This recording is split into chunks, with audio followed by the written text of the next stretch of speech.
Ladies and gentlemen, it's my privilege to introduce the messenger lecturer, Professor Richard P. Feynman of the California Institute of Technology. Professor Feynman is a distinguished theoretical physicist, and he's done much to bring order out of the confusion which has marked much of the spectacular development in physics during the post-war period. Among his honors and awards, I will mention only the Albert Einstein Award in 1954. This is an award which is made every third year and which includes a gold medal and a substantial sum of money. Professor Feynman did his undergraduate work at MIT and his graduate work at Princeton. He worked on the Manhattan Project at Princeton and later at Los Alamos. He was appointed an assistant professor here at Cornell in 1944, although he did not assume residence until the end of the war. I thought it might be interesting to see what was said about him when he was appointed at Cornell, so I searched the minutes of our Board of Trustees, and there's absolutely no record of his appointment. There are, however, some 20 references to leaves of absence, salary, and promotions. One reference interested me especially. On July 31, 1945, the chairman of the physics department wrote the dean of the Arts College stating that Dr. Feynman is an outstanding teacher and investigator, the equal of whom develops infrequently. The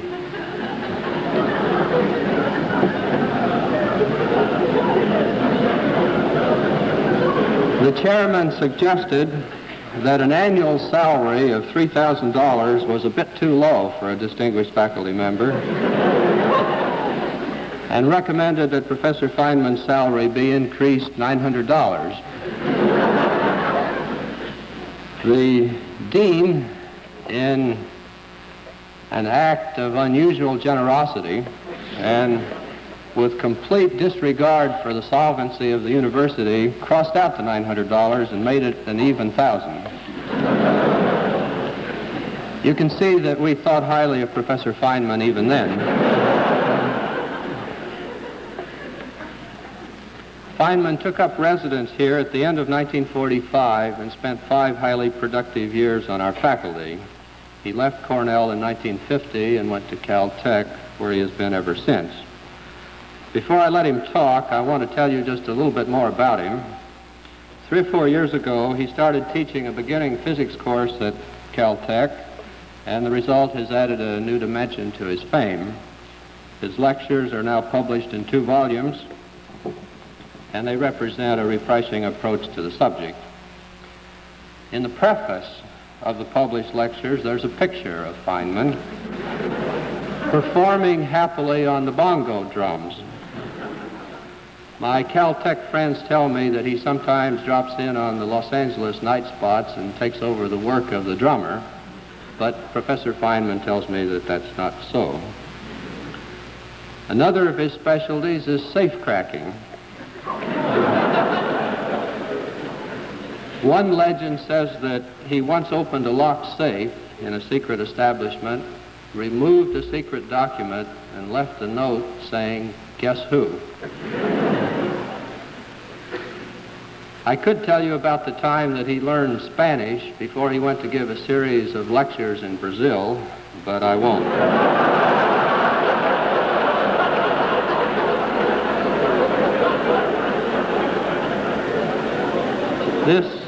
This gives you enough background, I think, so let me say that I'm delighted to welcome Professor Feynman back to Cornell. His general topic is the nature of physical law, and his topic for tonight is the law of gravitation, an example of physical law. Professor Feynman.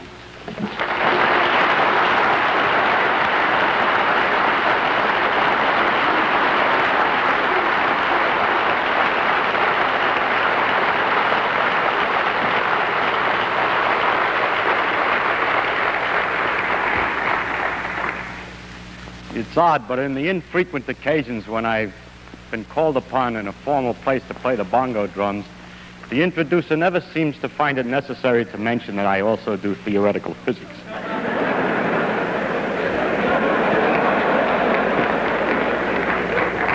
I believe that's probably that we respect the arts more than the sciences. The artists of the Renaissance said that man's main concern should be for man. And yet, there are some other things of interest in the world. Even the artists appreciate sunsets and the ocean waves and the march of the stars across the heavens. And there is some reason then to talk of other things sometimes. As we look into these things, we get an aesthetic pleasure from them directly on observation. But there's also a rhythm and a pattern between the phenomena of nature, which isn't apparent to the eye, but only to the eye of analysis. And it's these rhythms and patterns which we call physical laws. What I want to talk about in this series of lectures is the general characteristics of these physical laws. That's even another level, if you will, of higher generality over the laws themselves. And it's really, all I am talking about is nature as seen as a result of detailed analysis. But only the most overall general qualities of nature is what I mainly wish to speak about. Now, such a topic has a tendency to become too philosophical because it becomes so general that a person talks in such generalities that everybody can understand him, and it's considered to be some deep philosophy. However, I would like to be rather more special, and I would like to be understood in an honest way rather than in a vague way to some extent. And so, if you don't mind, I'm going to try to give, instead of only the generalities, in this first lecture, an example of physical law, so that you have at least one example of the things about which I'm speaking generally. In this way, I can use this example again and again to give an instance to make a reality out of something which would otherwise be too abstract. Now, I've chosen for my special example of physical law to tell you about the theory of gravitation, or the phenomena of gravity. Why I chose gravity, I don't know. Whatever I chose, you would have asked the same question. Actually, it was one of the first great laws to be discovered, and it has an interesting history. You may say, yes, but then it's old hat. I would like to hear something about science, more modern science. More recent, perhaps, but not more modern. Modern science is exactly in the same tradition as the discoveries of the law of gravitation. It is only more recent discoveries that we would be talking about. And so I do not feel at all bad about telling you of the law of gravitation, because I am, in describing its history and the methods, the character of its discovery and its quality, talking about modern science, completely modern. This law has been called the greatest generalization achieved by the human mind. And you can get already from my introduction, I'm more interested not so much in the human mind as in the marvel of nature who can obey such an elegant and simple law as this law of gravitation. So our main concentration will not be on how clever we are to have found it all out, but on how clever she is to pay attention to it. Now, what is this law of gravitation that we're going to talk about? The law is that two bodies or bodies exert a force upon each other, which is inversely as the square of the distance between them and varies directly as the product of their masses. And mathematically, we can write that great law down in the formula, some kind of a constant times the product of the two masses divided by the square of the distance. Now, if I add the remark that a body reacts to a force by accelerating or by changing its velocity every second to an extent inversely as its mass. It reacts, it changes velocity more if the mass is lower and so on, inversely as the mass. Then I have said everything about the law of gravitation that needs to be said. Everything else is a consequence, a mathematical consequence of those two things that I said. That's a remarkable enough phenomenon in itself that the next lecture will consider this in more detail. Now, I know you're not all here. I know some of you are, but you're not all mathematicians, and so you cannot all immediately see all of the consequences of these two remarks. And so what I would like to do in this lecture is to briefly tell you the story of the discovery, tell you what some of the consequences are, what the effect of this discovery had on the history of science, what kinds of mysteries such a law entails, something about the refinements made by Einstein, and possibly the relation to other laws of physics. The history of the thing, briefly, is this, that the ancients first observed the way the planets seemed to move about in the sky and concluded that they all went around, along with the Earth, went around the sun. This discovery was later made independently by Copernicus after they had forgotten that, people had forgotten that it had already been made. Now, the next question that came up to study was exactly how do they go around the sun? That is, exactly what kind of motion? Do they go with the sun at the center of a circle, or do they go in some other kind of a curve? How fast do they move, and so on? And this discovery took a longer to make. The times after Copernicus were times in which there were great debates about whether the planets in fact went around the sun along with the Earth, or whether the Earth was at the center of the universe, and so on. And there were considerable arguments about this.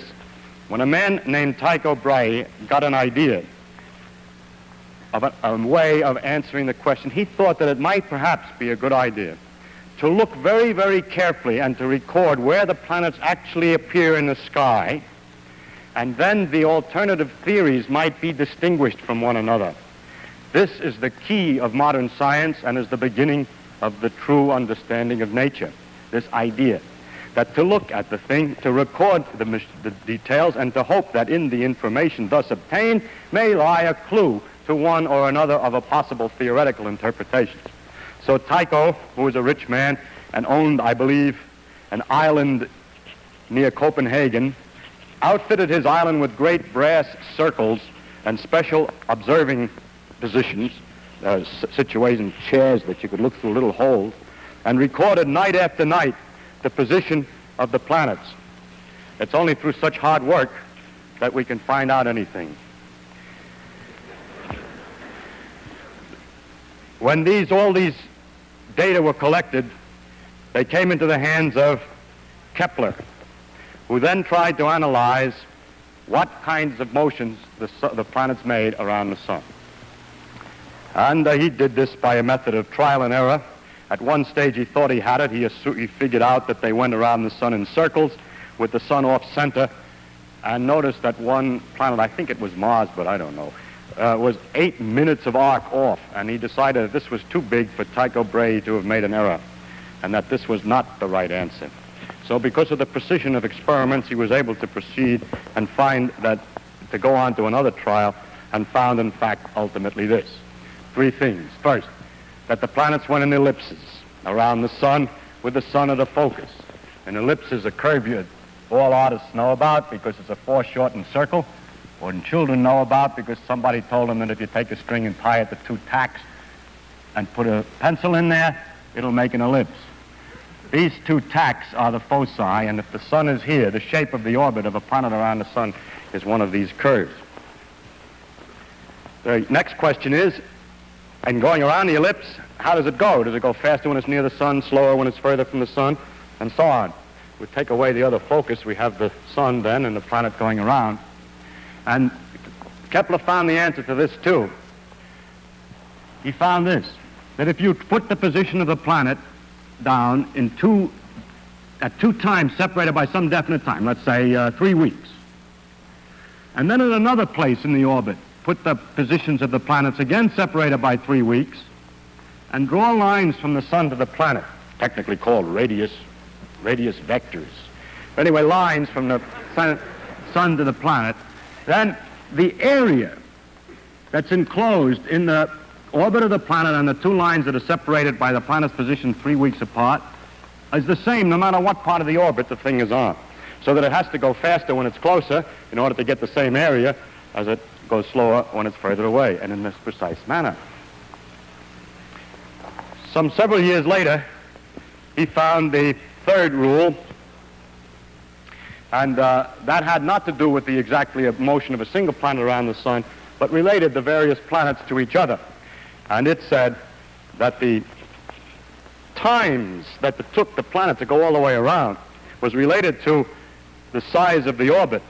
and that the times went as the square root of the cube of the size of the orbit, and for the size of the orbit is the diameter all the way across the biggest distance on the ellipse. So he has these three laws, which are summarized by saying it's an ellipse, and that equal areas are swept in equal times, and that the time to go around varies as a 3/2 power of the size, the square root of the cube of the size. So there's three laws of Kepler, which is a very complete description of the motion of the planets around the sun. The next question was, what makes them go around? Well, how can we understand this in more detail? Or is there anything else to say? In the meantime, Galileo was investigating the laws of motion. Incidentally, at the time of Kepler, the problem of what drove the planets around the sun was answered by some people by saying that there were angels behind here beating their wings and pushing the planet along around orbit. As we'll see, that answer is not very far from the truth. The only difference is that the angels sit in a different direction and the wings go in a different direction.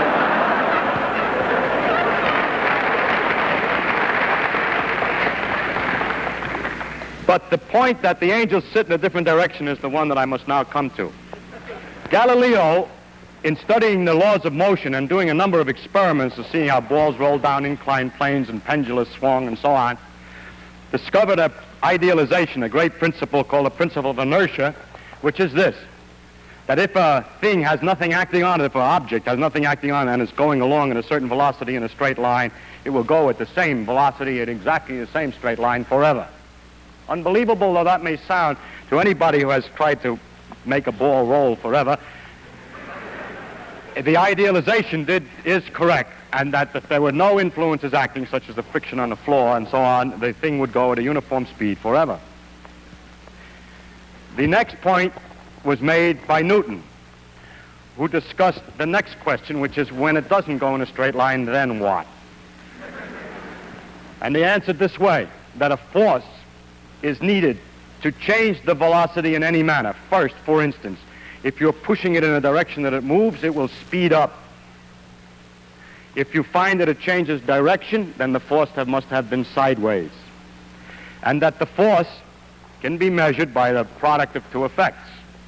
First, how much does the velocity change in a small interval of time? How fast is the velocity changing? How much is it accelerating in this direction, or how much is the velocity changing when it changes direction? That's called the acceleration. And when that's multiplied by a coefficient called the mass of an object, or its inertia coefficient, then that together is the force. One can measure for instance, if one has a stone on the end of a string and swings it in a circle over his head, then one can measure, when one finds one has to pull, the reason is that the speed of the velocity, the speed is not changing as it goes around the circle, but it's changing its direction, so there must be perpetually an in-pulling force, and this is proportional to the mass, so that if we were to take two different objects, first swing one, and then swing another one at the same speed around the head and measure the force in the second one, that second one, the new force is bigger than the other force in the proportion that the masses are different. This is a way of measuring the masses, by how hard it is to change the speed. Now, then Newton saw from this that, for instance, to take a simple example, if a planet is going in a circle around the sun, no force is needed to make it go sideways tangentially. If there were no force at all on it, it would have just keep coasting this way. But actually, the planet doesn't keep coasting this way, but finds itself later not out here where it would go if there were no force at all, but further down toward the sun. In other words, its velocity, its motion, has been deflected toward the sun. So what the angels have to do is to beat their wings in toward the sun all the time, that the motion to keep it going in a straight line has no known reason. The reason why things coast forever has never been found out. The law of inertia is no known origin. So the angels don't exist, but the continuation of the motion does. But in order to obtain the falling operation, we do need a force. So it became apparent that the origin of that the force was toward the sun. As a matter of fact, Newton was able to demonstrate that the statement that equal areas are swept in equal times was a direct consequence of the simple idea that all of the changes in velocity are directed exactly to the sun, even in the elliptical case. And maybe I'll have time next time to show you how that works in detail. So from this law, he would confirm the idea that the force is toward the sun. And from knowing how the periods of the different planets vary with the distance away from the sun, it's possible to determine how that force must weaken at different distances, and he was able to determine that the force must vary inversely as the square of the distance. Now, so far, he hasn't said anything. Yes, because he only said two things which Kepler said in a different language. One is exactly equivalent to the statement that the force is toward the sun, and the other is exactly equivalent to the statement that the law is inversely as the square of the distance. But people had seen in telescopes the Jupiter's satellites going around Jupiter, and it looked like a little solar system, so the satellites were attracted to Jupiter. And the moon is attracted to the Earth, and this goes around the Earth, is attracted the same way. So it looks like everything's attracted to everything else. And so the next statement was to generalize this and to say that every object attracts every other object. If so, the Earth must be pulling on the moon, just as the sun pulls on the planet. But it's known that the Earth pulls on things because you're all sitting tightly in your seats in spite of your desires to float out of the hall at this time. The pull for objects on the Earth was well known in the phenomenon of gravitation. And it was Newton's idea then that maybe the gravitation which held the moon in the orbit also applied, was the same gravitation that pulled the objects toward the Earth. Now, it is easy to figure out how far the moon falls in 1 second. Because if it went in a straight line, you know the size of the orbit, you know it takes a month to go around, and if you figure out how far it goes in 1 second, you can figure out how far the circle of the moon's orbit has fallen below the straight line that it would have been in if it didn't go the way it does go. And this distance is 1/20th of an inch. Now, the moon is 60 times as far away from the Earth's center than we are. We're 4,000 miles away from the center, and the moon is 240,000 miles away from the center. So if the law of inverse square is right, an object at the Earth's surface should fall in 1 second by 1/20th of an inch times 3,600, being the square of 60, because the force has been weakened by 60 times 60 for the inverse square law in getting out there to the moon. And if you multiply 1/20th of an inch by 3,600, you get about 16 feet. And lo, it is known already from Galileo's measurements that things fell in 1 second on the Earth's surface by 16 feet. So this meant, you see, that he was on the right track. There was no going back now. Because a new fact that was completely independent previously, which is the period of the moon's orbit and its distance from the Earth, was connected to another fact, which is how long it takes something to fall in 1 second. So this was a dramatic test that everything's all right. Further, he had a lot of other predictions. He was able to calculate what the shape of the orbit should be if the law were the inverse square, and found indeed that it was an ellipse. So he got 3 for 2, as it were. In addition, a number of new phenomena had their obvious explanations. One was the tides. The tides were due to the pull of the moon on the Earth. This had sometimes been thought of before, with the difficulty that if it's the pull of the moon on the Earth being here, the water's being pulled up to the moon, then there would only be one tide a day where that bump of water is under the moon. But actually, you know, there are tides every 12 hours roughly, and that's 2 tides a day. But there was also another school of thought that had a different conclusion. Their theory was that it was the Earth that was pulled by the moon away from the water.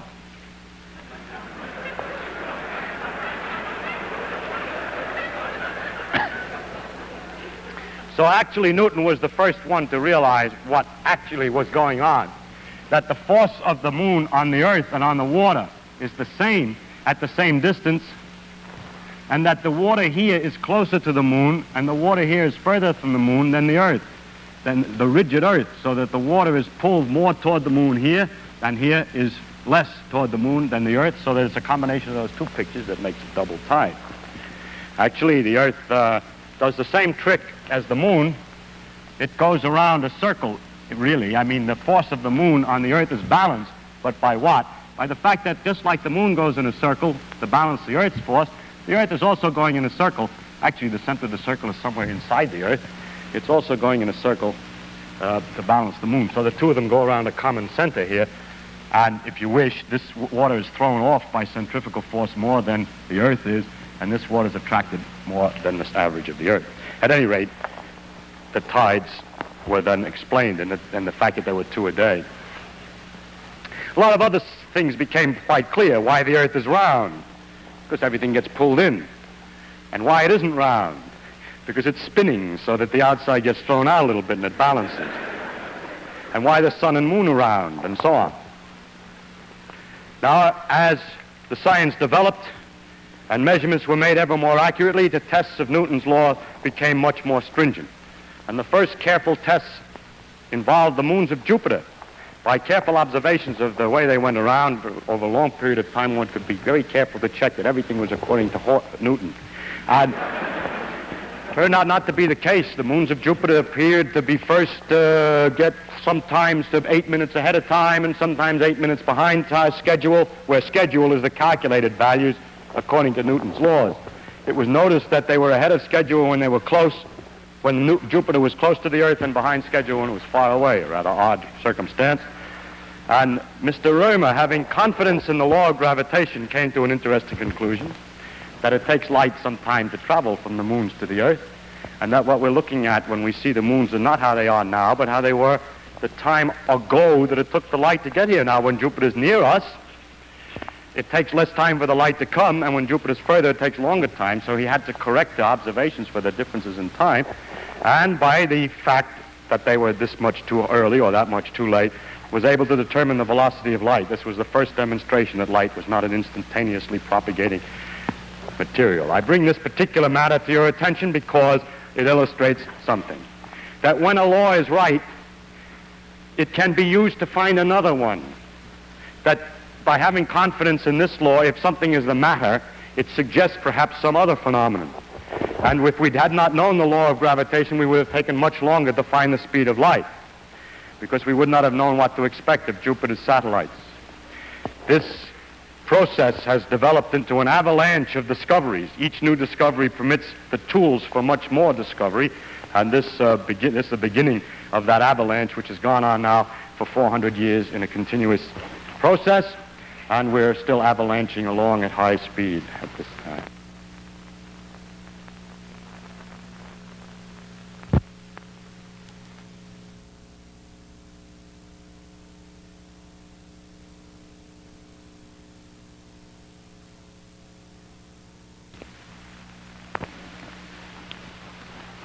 Another problem came up.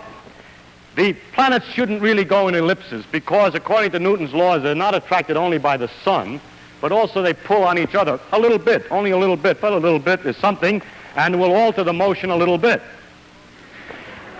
So Jupiter, Saturn, and Uranus were big planets that were known, and the calculations were made as to how slightly different than the perfect ellipses of Kepler the planets ought to be going, Jupiter, Saturn, and Uranus, by the pull of one on each other.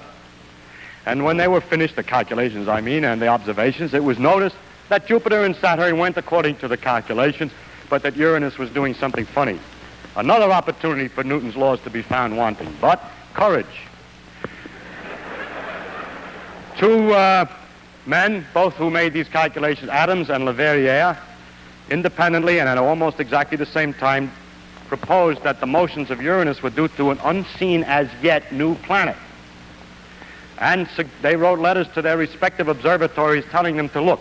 Turn your telescope and look there and you'll find a planet. How absurd, said one of the observatories, that some guy sitting with pieces of paper and pencils can tell us where we'd look to find something new planet. And the other observatory was more, the administration was different. And they found the Neptune. More recently, in the beginning of the 20th century, it became apparent that the motion of the planet Mercury was not exactly right. And this caused a lot of trouble and had no explanation until a modification of Newton's. This did show ultimately that Newton's laws were slightly off and that they had to be modified. I will not discuss the modification in detail. It was made by Einstein. Now the question is, how far does this law extend? Does it extend outside the solar system? And so I show on the first slide evidence that the law of gravitation is on a wider scale than just the solar system. Here is a series of 3 pictures of a so-called double star. There's a third star, fortunately, in the picture, so you can see that they're really turning around and that nobody just simply turned the frames of the pictures around, which is easy to do on astronomical pictures. But the stars are actually going around. And by watching these things and plotting the orbit, you see the orbit that they make on the next slide.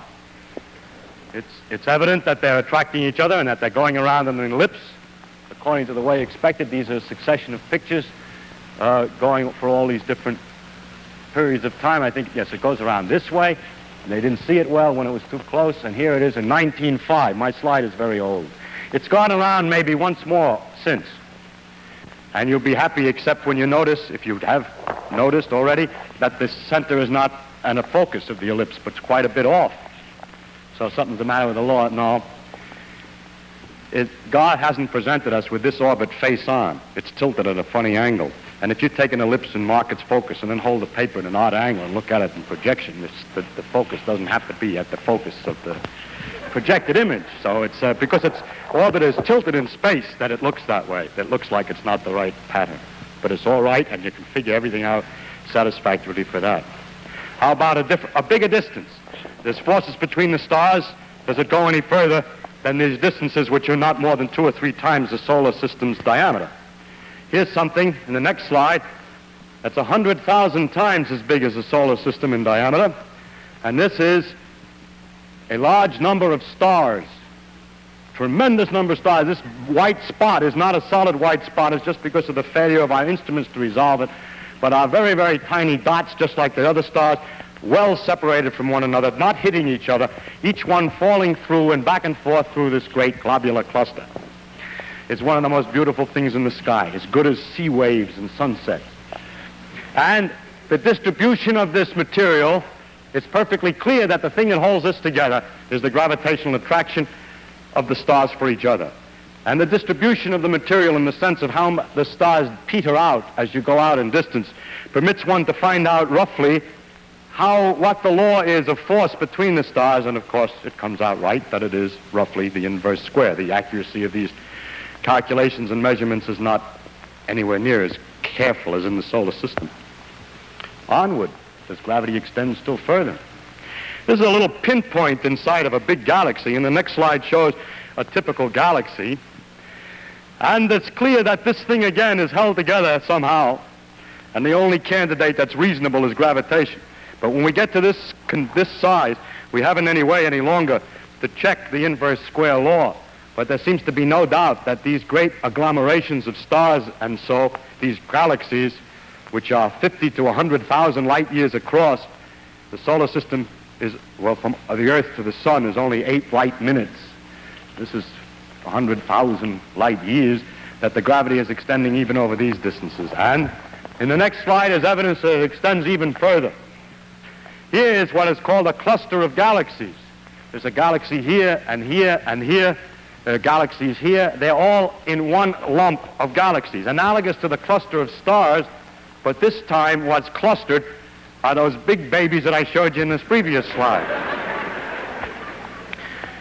Now this is as far as is about 1/10, or well, 100th maybe, of the size of the universe, and as far as we have any direct evidence that gravitational forces extend. So the Earth's gravitation, if we take the view, has no edge, as you may read in the newspapers, when the planet gets outside the field of the gravitation. It keeps on going ever weaker and weaker, inversely as the square of the distance, dividing by 4 each time you're twice as far away, until it mingles with the strong fields and gets lost in the confusion of the strong fields of other stars, but altogether with the stars in its neighborhood pulls the other stars to form the galaxy, and altogether they pull on other galaxies to make a pattern, a cluster of galaxies. So the Earth's gravitational field never ends, but peters out very slowly in a precise and careful law, probably to the edges of the universe.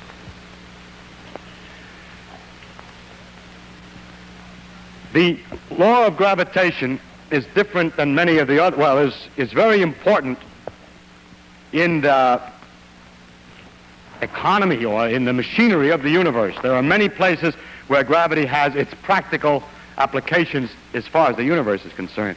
But atypically, among all the other laws of physics, gravitation has relatively few practical applications. I mean, the new knowledge of the law, it has a lot of applications. It keeps people in their seats and so on.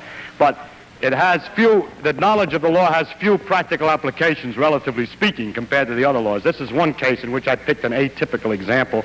It is impossible, by the way, by picking one example of anything, to avoid picking one which is atypical in some sense. That's the wonder of the world. The only applications I could think of were first in some geophysical prospecting, in predicting the tides, nowadays, more modernly, in working out the motions of the satellites and planet probes and so on that we send up, and also modernly to calculate the predictions of the planet's position, which have great utility for astrologers to publish their predictions and horoscopes in the magazines. That's the strange world we live in, that all the advances in understanding are used only to continue the nonsense which has existed for 2,000 years.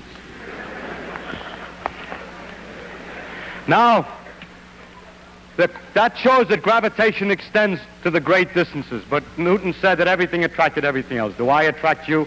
Excuse me, do I attract you? I was going to say, excuse me, do I attract you physically? I didn't mean that. What I mean is, is it really true that two things attract each other? Can we make a direct test and not just wait for the planets and look at the planets to see if they attract each other? And this experiment, the direct test, was made by Cavendish on equipment which you see indicated on the next slide. If I got my slides right. Well, I made a mistake. I was talking about the importance of the gravitation. I was overwhelmed by my clever remark about astrologers and forgot to mention the important places where gravitation does have some real effect in the behavior of the universe. And one of the interesting ones is the formation of new stars. In this picture, which is a gaseous nebula inside our own galaxy, and there's not a lot of stars, but it's gas, there are places where the gas has been compressed or attracted to itself here. It starts perhaps by some kind of shock waves to get collected, but the remainder of the phenomenon is that gravitation pulls the cloud of gas closer and closer together. So big mobs of gas and dust collect and form balls, which as they fall still further, the heat generated by the falling lights them up and they become stars. And we have in the next slide some evidence of the creation of new stars. It is unfortunately harder to see than I thought it was when I looked at it before. But this is not exactly the same as this. This bump here is further out than here, and that this also has a new dot here. I have found better examples, but we're unable to produce a slide. There is one example of a star patch, a light that grew in a place within 200 days. So that when it was in the same kind of a condition of a gas cloud, when the gas collects too much together by gravitation, stars are born. And this is the beginning of new stars. So the stars belch out dirt and gases when they explode sometimes, and the dirt and gases then collect back again and make new stars. Sounds like perpetual motion. I now turn to the subject I meant to introduce, which was the experiments on the small scale to see whether things really attract each other. And I hope now that the next slide does indicate, this is the second try, Cavendish's experiment. The idea was to hang by a very, very fine quartz fiber a rod with two balls, and then put two large lead balls in the positions indicated here next to it on the side. Then, because of the attraction of the balls, there would be a slight twist of the fiber. It had to be done so delicately because the gravitational force between ordinary things is very, very tiny indeed. And there it was. And it was possible then to measure the force between these two balls. Cavendish called his experiment weighing the Earth. We're pedantic and careful today. We wouldn't let our students say that. We would have to say they're measuring the mass of the Earth. But the reason he said that is the following. By a direct experiment, he was able to measure the force and the two masses and the distance and thus determine the gravitational constant. You say, yes, but we have the same situation on the Earth. We know what the pull is, and we know what the mass of the object pulled is, and we know how far away we are, but we don't know either the mass of the Earth or the constant, but only the combination. So by measuring the constant and knowing the facts about the pull of the Earth, the mass of the Earth could be determined. So indirectly, this experiment was the first determination of how heavy or how massive is the ball on which we stand. It's a kind of an amazing achievement to find that out, and I think that's why Cavendish named his experiment that way instead of determining the constant in the gravitational equation. Weighing the Earth. He incidentally was weighing the sun and everything else at the same time, because the pull of the sun is known in the same manner. Now, one other test of the law of gravitation is very interesting, and that is the question as to whether the pull is exactly proportional to the mass. If the pull is exactly proportional to the mass and the reaction to forces, the motions induced by forces, the changes in velocity, are inversely proportional to the mass, that means that two objects of different mass will change their velocity in the same manner in a gravitational field. Or two different things, no matter what their mass, in a vacuum, will fall the same way toward the Earth. That's Galileo's old experiment from the Leaning Tower. I took my young son of 2.5 to the Leaning Tower of Pisa, and now every time a guest comes, he says, Leaning Tower.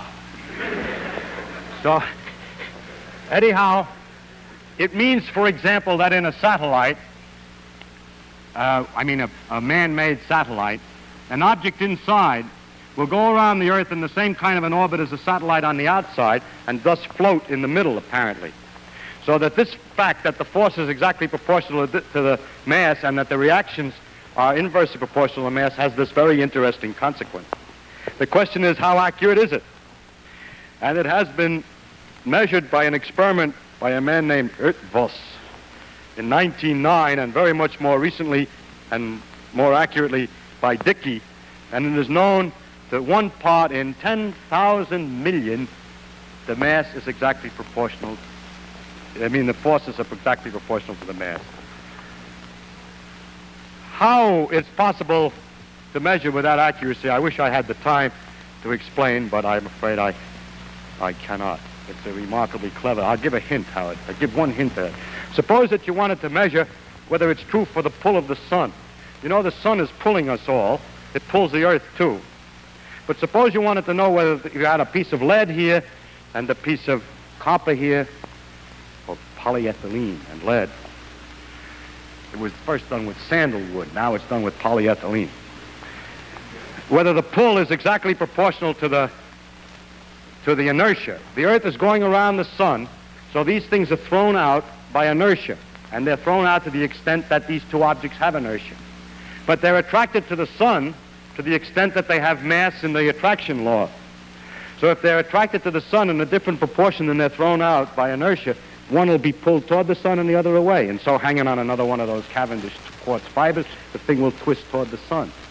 It doesn't twist to this accuracy, so we know that the sun's attraction for these two objects is exactly proportional to their centrifugal effect, which is inertia. So the force of attraction on an object is exactly proportional to its coefficient of inertia. In other words, its mass. I should say something about the relation of gravitation to other forces, to other parts of nature, other phenomena in nature, and I'll have more to say of a general quality later. But there is one thing that's particularly interesting, and that is that the inverse square law appears again. It appears in the electrical laws, for instance, that electricity also exerts forces inversely as the square of the distance, this time between charges. And one thinks perhaps inverse square of the distance has some deep significance. Maybe gravity and electricity are different aspects of the same thing. No one has ever succeeded in making gravity and electricity different aspects of the same thing. Today, Our theories of physics, the laws of physics, are a multitude of different parts and pieces that don't fit together very well. We don't understand the one exactly in terms of the other. We don't have one structure from which all is deduced. We have several pieces that don't quite fit exactly yet. And that's the reason why in these lectures, instead of having the ability to tell you what the law of physics is, I have to talk about the things that are common to the various laws, because we don't understand the connection between them. But what's very strange is that there are certain things that are the same in both. But now let's look again at the law of electricity. The law goes inversely as the square of the distance. But the thing that is remarkable is the tremendous difference in the strength of the electrical and gravitational laws. People who want to make electricity and gravitation out of the same thing will find that electricity is so much more powerful than gravity that it's hard to believe they could both have the same origin. Now, how can I say one thing is more powerful than another? It depends upon how much charge you have and how much mass you have. I'm certainly, you can't talk about how strong gravity is by saying I take a lump of such and such a size, because you chose the size. If we try to get something that nature produces her own pure number that has nothing to do with inches or years or anything to do with our own dimensions, we can do it this way. If we take the fundamental particles, such as an electron, any different ones will give different numbers, but to get an idea of the number, take electrons. 2 electrons, a fundamental particle. It's an object. It's not something I don't have to tell you what units I measure in. It's 2 particles, the fundamental particles. And they repel each other inversely as the square of the distance due to electricity. And they attract each other inversely as the square of the distance due to gravitation. Question: what is the ratio of the gravitational force to the electrical force? And that is illustrated on the next slide. The ratio of the gravitational attraction to the electrical repulsion is given by a number with 42 digits. And goes off here. This is written very carefully out, so that's 42 digits. Now, therein lies a very deep mystery. Where could such a tremendous number come from?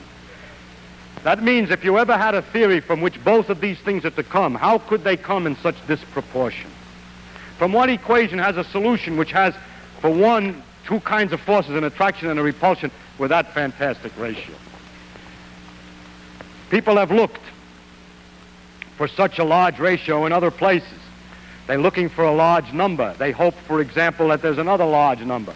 And if you want a large number, why not take the diameter of the universe to the diameter of a proton? Amazingly enough, it also is a number with 42 digits. And so an interesting proposal is made that this ratio is the same as the ratio of the size of the universe to the diameter of a proton. But the universe is expanding with time. And that would mean the gravitational constant is changing with time. And although that's a possibility, there's no evidence to indicate that it's in fact true, and there are several difficulties, partial indications that it doesn't, that the gravitational constant has not changed in that way. So this tremendous number remains a mystery. I must say, to finish about the theory of gravitation, 2 more things. One is that Einstein had to modify the laws of gravitation in accordance to with his principles of relativity. The first was, one of the principles was that effects cannot occur instantaneously, while Newton's theory said that the force was instantaneous. He has to modify Newton's laws. They have very small effects, these modifications. One of them is, all masses fall. Light has energy, and energy is equivalent to mass, so light should fall. And it should mean that light going near the sun is deflected. It is. And also the force of gravitation is slightly modified in his theory, so that the laws slightly change, very, very slightly, and it is just the right amount to account for the slight discrepancy that was found in the movement of Mercury. Finally, with connection to the laws of physics on a small scale, we have found that the behavior of matter on a small scale obeys laws so different, very different than things on a large scale. And so the question is, well, how does gravity look on a small scale? What is called the quantum theory of gravity?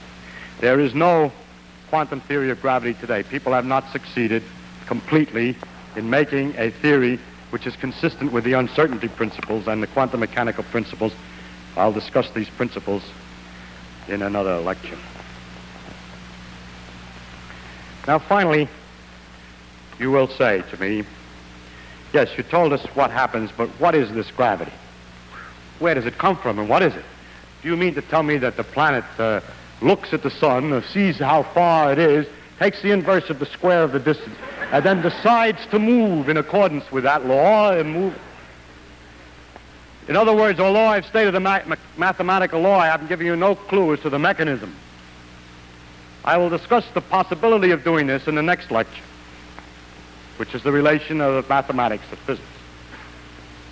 But finally, in this lecture, I would like to remind, just at the end here, to emphasize some characteristics that the gravity has in common with the other laws that we have mentioned as we passed along. The first is that it's mathematical in its expression. The others are that way too. We'll discuss that next time.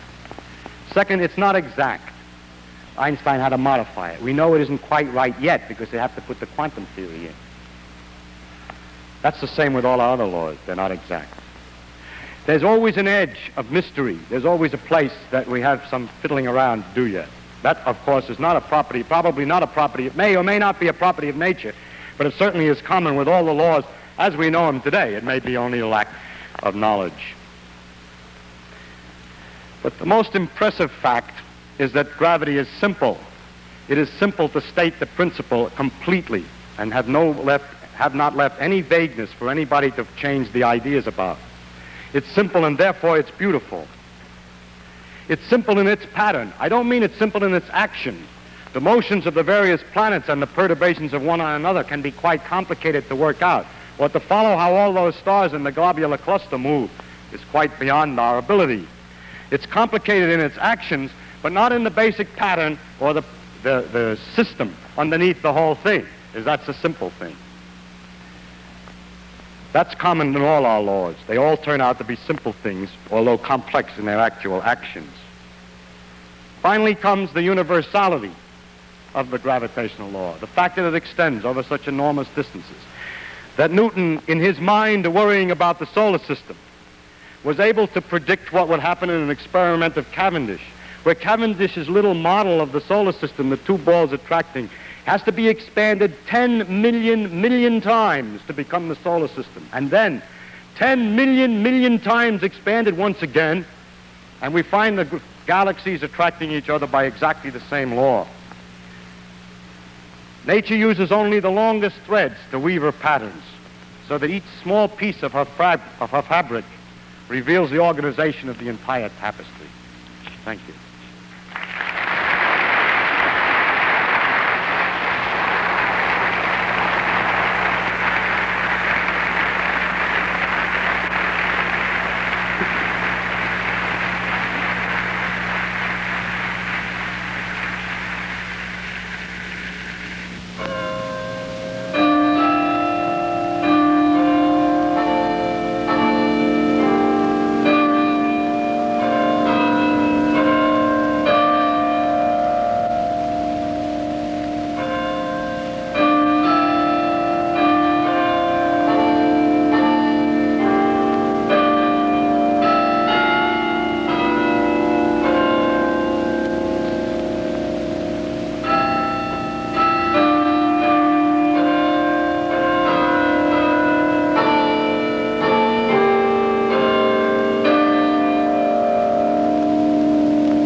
Value has changed.